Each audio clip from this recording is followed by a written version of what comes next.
কেড়ে নিয়েছিল। আমি চারুলতাকে নিজের হাতে শেষ করব। তো নিজের হাতে কিছুই করতে হবে না সই। চারুলতার শেষ দিন আজ ঘনিয়ে এসেছে।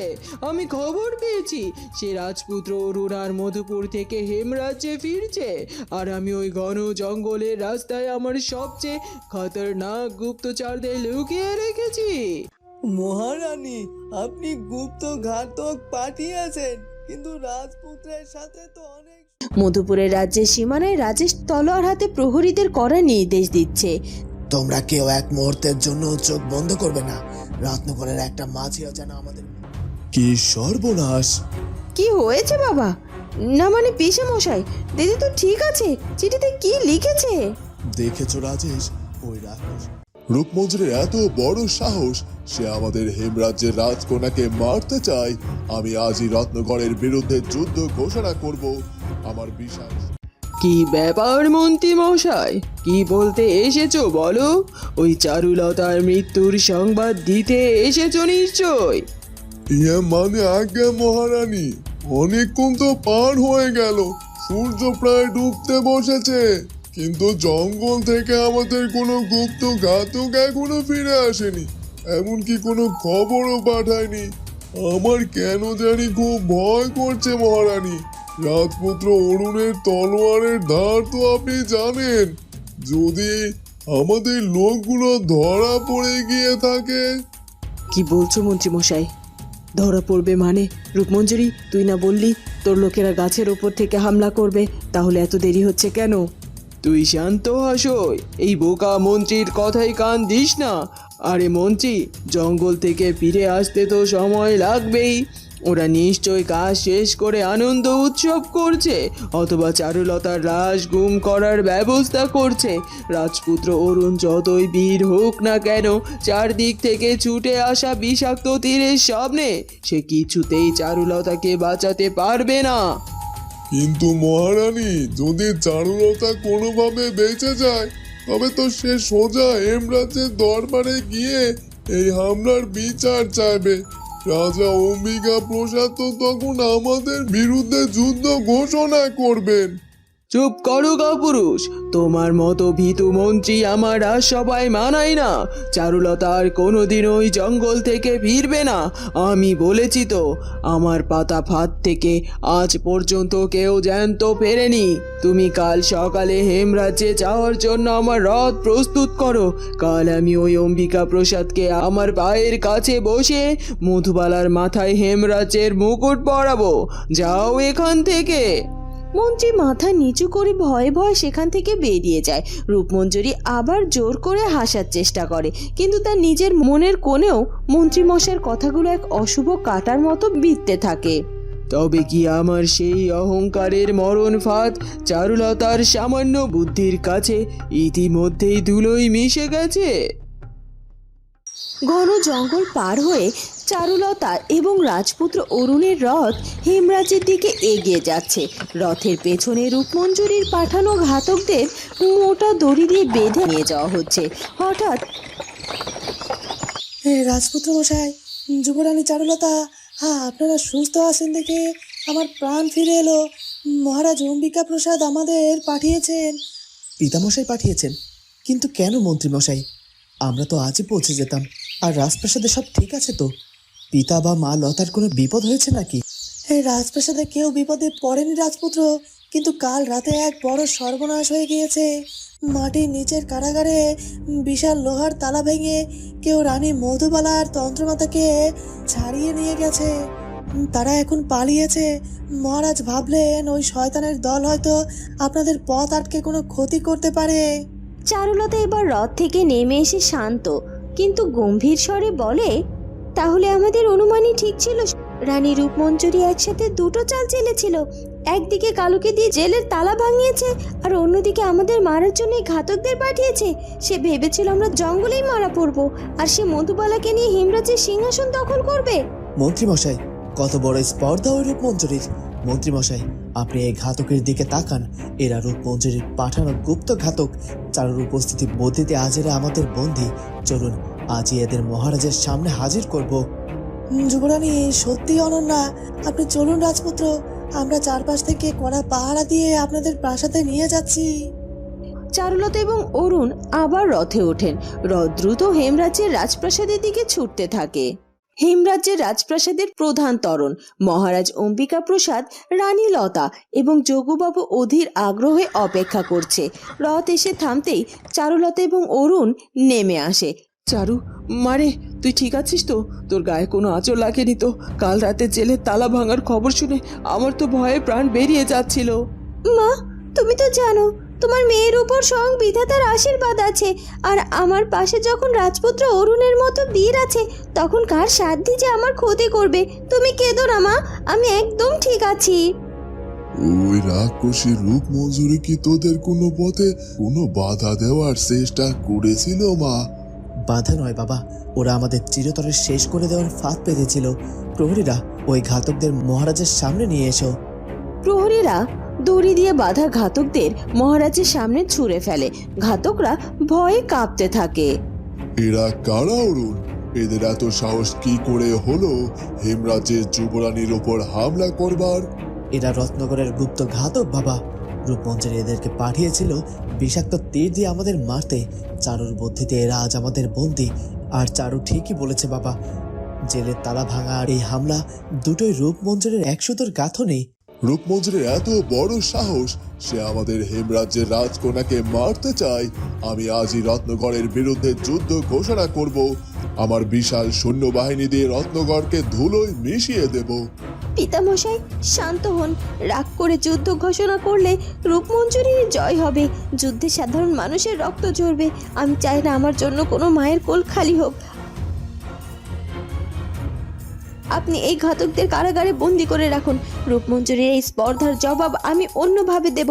এমনভাবে জবাব দেব যে সে বিনা যুদ্ধেই হার মানতে বাধ্য হবে।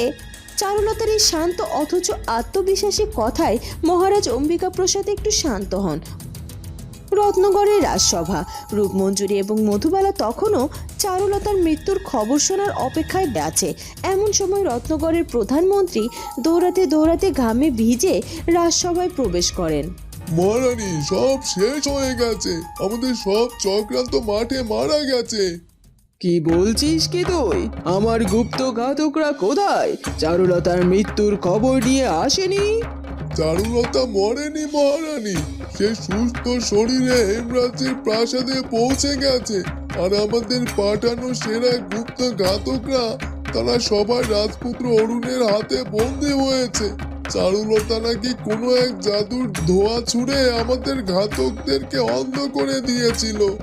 ওরে বাবারে, এবার আমি কি করব? চারুলতা বেঁচে আছে। লতা তো এবার আমাকে পেলে জ্যান্ত জ্বালিয়ে মারবে।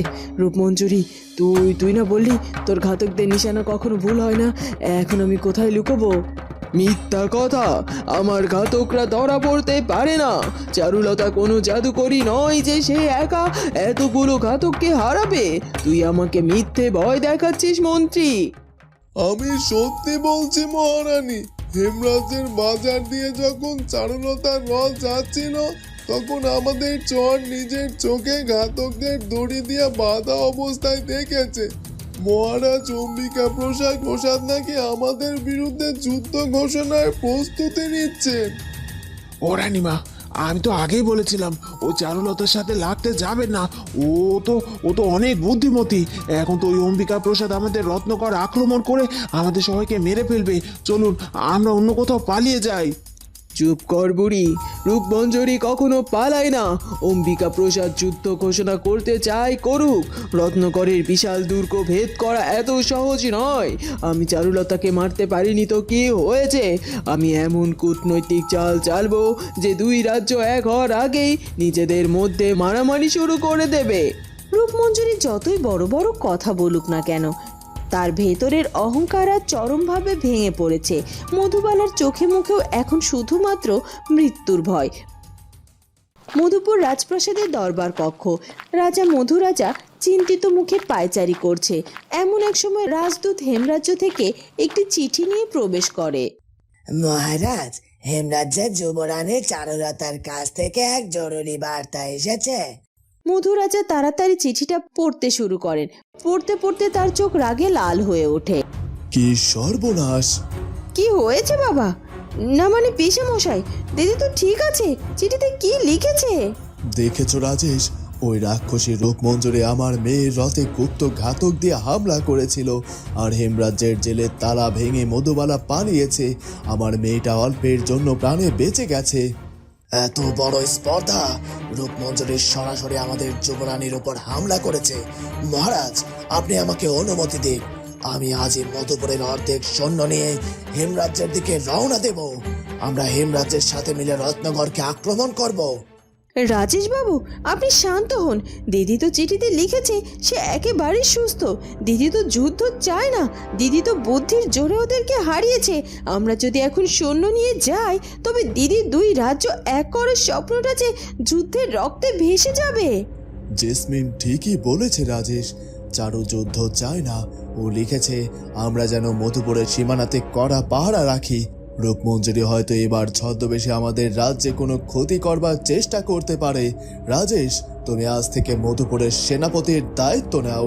আমি চাই না রত্নগড়ের একটা মাছিও আমাদের রাজ্যে ঢুকতে পারে। যথাজ্ঞা মহারাজ, আমি আজ থেকেই এই সীমানায় কড়া পাহারার ব্যবস্থা করছি। চারুদিদির গায়ে আঁচড় দেওয়ার শাস্তি রূপমঞ্জরিকে পেতেই হবে। হেমরাজের বাজারে সেই খাবারের দোকান। একটু আগে চারুলতার রথ এই পথ দিয়ে গেছে। মীরার চোখে মুখে এক গভীর স্বস্তি। ভাবলা, আজ আমার বুকের পাথরটা যেন নেমে গেল। দিদি যে সুস্থ শরীরে ফিরে এসেছে, এটাই বিধাতার সবচেয়ে বড় দয়া। তুমি দেখলে ওই ঘাতকগুলোকে কেমন কুকুরের মতো বেঁধে নিয়ে যাচ্ছিল? দেখবো না মানে? আমি তো খুশিতে একটা গোলমরিচের গুঁড়া ওই ঘাতকের গায়ে ছুঁড়ে মেরেছি। ওরা ভেবেছিল আমাদের দিদিকে মারবে। দিদির মাথায় যে স্বামী অপরালার হাত আছে, সেটা ওই রূপমঞ্জরি জানে না গো, জানে না।